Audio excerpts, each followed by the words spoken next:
want me to read the question? Yeah. Okay.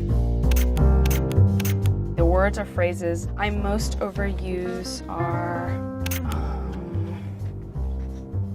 I'm sorry. Perhaps I don't use it enough, actually. My heroes are people who have made and changed the world by not behaving.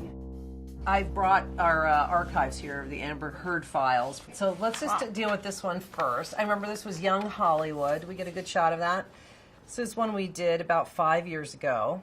And Jonah Hill never had it so good, right? With Rebecca Taylor and yourself. Look at you there. And you pretty much look exactly the same. Did you just turn 27? Yeah. Excellent. So I'm like 59 in actress dog years. Yeah. You have Paranoia coming out. We can talk about that. And then we're going to talk about Machete Kills. But I want to dial it back. And I want to talk about Amber in Texas. Oh no. You come from a completely different family of very religious, very conservative, acting, coming to the land of, Yeah, it's easy sin transition. And, super easy. I mean, no one before had done it. You don't have any actors in the family. This isn't. There wasn't an uncle living in Hollywood or something. No one had in my family really ever left Texas. My parents in school once were called in, and they asked them about me being such an artist, and can I maybe channel that into like more productive things like, math or science or something. And my parents were like, it was this like almost apologetic attitude, like, we don't know where she gets this acting thing, like she wants to be in theater, and I don't know, it's like we don't know if she gets it. Is your younger sister out here still? I remember meeting her a couple. Is she going to be an actress, or is she kind of deciding? I mean, I think she sees kind of like all the BS that I have to go through, the ups and the downs, and I think that my sister sees that and is fine just eating popcorn in the stands and then doing her own thing. Well, let's talk about your role in the new movie. So you get to play as Strong. She's like a bitch at the beginning, which I love, and is kind of when she meets Liam's character, she's slumming. With Emma, I saw that this girl's independent, comes from a good family. She's intelligent, but she's also educated, formally educated. And she's striving to make a name for herself in a world that's not necessarily so apt to give it to her. And I kind of wanted to explore that. I also wanted to play a character that, in being intelligent, I felt had a more likely chance of being protected in the post-production process, where female characters in particular tend to be stripped down because why build up the nuance of those characters when it's really about them supporting the male characters.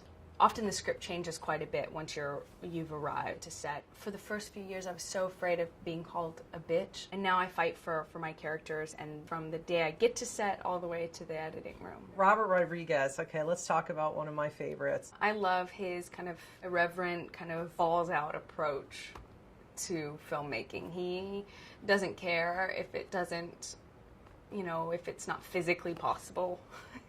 He doesn't care about normal kind of backroom kind of trade-offs that most directors or filmmakers have to make with producers and financiers and such.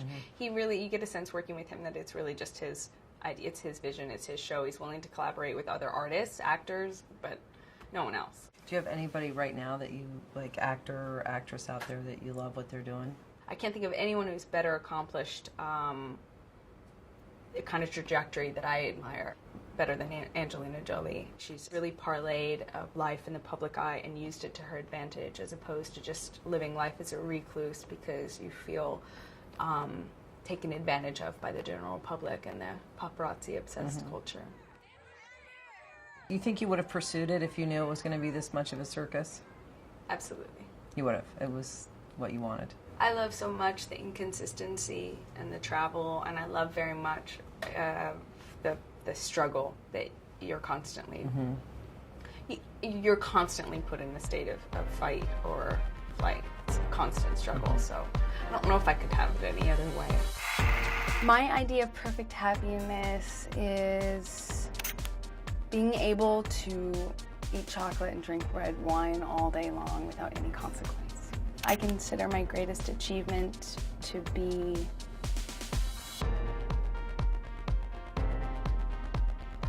always having been able to jump. I don't know, to being silly enough or dumb enough to jump.